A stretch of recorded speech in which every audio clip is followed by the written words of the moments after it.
დიახ, ჩვენ ძალიან დიდი ხანია და რაც თავარია, თავად ნიკა მელია, ნიკა გვარამია, ზურაც აბსოლუტურად არ მოქმედებთ იმის მიხედვით თუ რას აპირებს ქართული ოცნება, რუსული ოცნება, არც მარჩიელობთ ამაზე. აქ ყველაზე მნიშვნელოვანი არის ის, რომ თავად ნიკა მელია ვერაფრით ვერ გატეხეს, გინდა ერთი პატიმრობა იყოს, გინდა მეორე პატიმრობა იყოს, რაც არ უნდა მოიგონონ მათ, ფაქტი რჩება ფაქტად, რომ ნიკა მელიას ვერც გატაცები და ვერაფრით ვერ შეაცვლევინეს პოზიცია, რომ ის არ აპირებს სისტემასთან თანამშრომლობას, აღიარებას სისტემის, მათ შორის ციხეში ყოფნის ხარჯზე.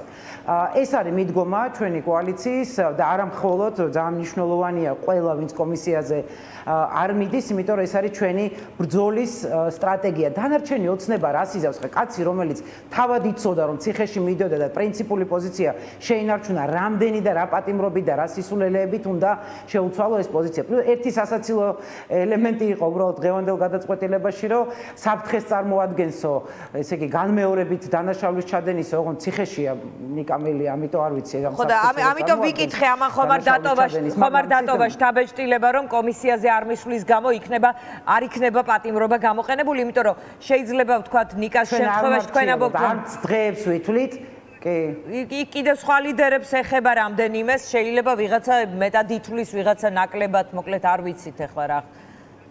პატიმრობა არ არის კარგი ამბავი. მე მგონია რომ ყველა ჩვენ პოლიტიკურ ძალიან ცუდია პატიმრობა ადამიანურად, მაგრამ კიდევ უფრო ცუდია ცხოვრობდე ქვეყანაში, სადაც გარეთაც პატიმარი ხარ. ამიტომ მე ვფიქრობ, რომ ჩვენი პოლიტიკური სპექტრი მთლიანად, არ ვიცი, ეს ლელო იქნება, გიორგი ვარშავი თუ ყველა, ვინც ამ დევნის ქვეშ არის, მე მგონი აბსოლუტურად ყველამ ანახა საკუთარი პრინციპული პოზიცია, რომ ამის გამო კომისიაზე არავინ არ მიდის, ამის გამო არავინ არ ყდება და ჩვენ ზოგადად, როდესაც 50-ზე მეტი ახალგაზრდა დაკავებული დღეს ნინო დათაშვილი, ადამიანი, რომელიც თავად მსხვერპლია აი კრიმინალების მანდატურების ძალადობის, ისიც დააკავეს ამ ფონზე პოლიტიკოსები, რა თქმა უნდა, არათუ მზად, არამედ ძალიან გააზრებულია, რომ დიახ, რუსულ ავტორიტარულ რეჟიმთან ბრძოლა გადის მათ შორის პერიოდულად აი ესეთ შეზღუდვებზე, ესეთ დისკომფორტებზე და ამისთვის მზაობა ნიკა მელიამ, ნიკა გვარამიამ, ზურა ჯაფარიძემ, ირაკლი ოქრუაშვილმა და ყველამ ნამდვილად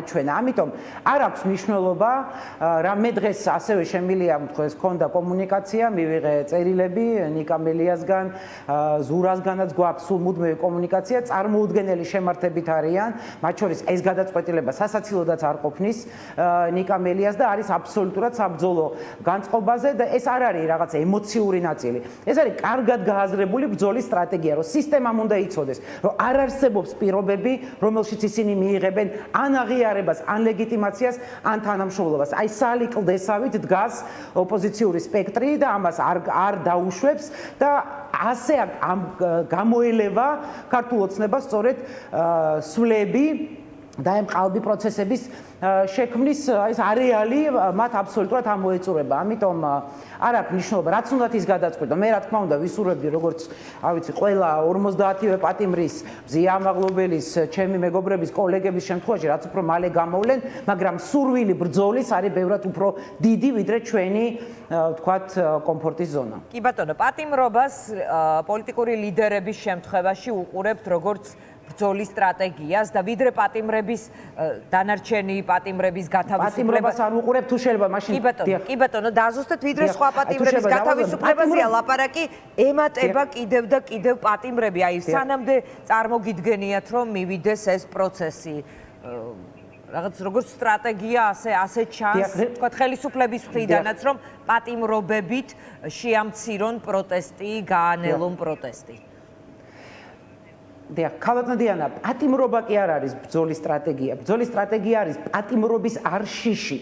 და მათი შანტაჟის მექანიზმი, რისთვისაც აქვს პატიმრობა მოგონილი ბიძინა ივანიშვილს, შანტაჟის მექანიზმმა რომ არ იმუშაოს, იმიტომ რომ ჩვენ გვინახავს პატიმრობიდან გამოსული, მე ისევ შებრუნებული გამოსული, აგერ გვარამია მეოთხეთ არის დაკავებული, ხო? ანუ და არა მხოლოდ ის უამრავი აქტივისტების ერთ დიდ წყებას დააპატიმრებენ, მე ივაჭრებენ, გამოუშვებენ, მე ისევ დააპატიმრებენ. ამიტომ ბრძოლის იარაღი არის პატიმრობის როგორც შანტაჟის იარაღის გაბათილება ამ სისტემის. სისტემის. ეს ერთი. მეორე, რა თქმა უნდა, ქართული ოცნების სტრატეგია და ეს ჩვენთვის სიახლე არ არის.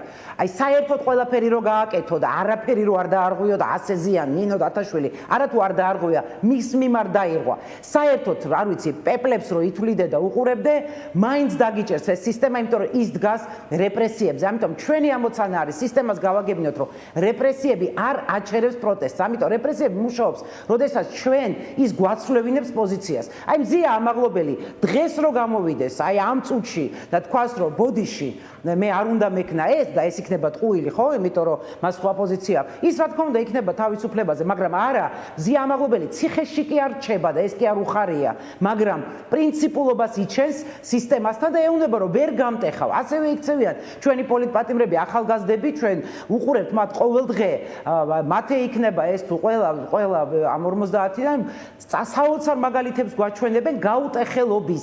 შესაბამისად ამ ბრძოლაში, როდესაც ჩვენ ამ გაუტეხელობას აჩვენებ, სისტემა იწყებს რაღაცა მომენტში მსხრევას, სისტემა აქ არის, ჩვენ ვართ რაღაცა აი ამ ჭიდილში, რომელშიც ვინც პირველი დასუსტდება, საბოლოო ჯამში ის ჩამოიშლება. ამიტომ ჩვენი ამოცანა არის, რომ ეს პრინციპული სიმყარე ჯიუტად რუსთაველზე სიარულის, ჯიუტად მარშების, ჯიუტად პროტესტის, ჯიუტად არ შეგუების, ჯიუტად არ თანამშრომლობის, ჯიუტად არ აღიარების, ჯიუტად ლეგიტიმაციის არ მიცემის, ჯიუტად დასავლეთისთვის ჩვენების, რომ ეს მთავრობა არ არის მთავრობა, ჩვენების, რომ ეს არჩევნები არ არის არჩევნები.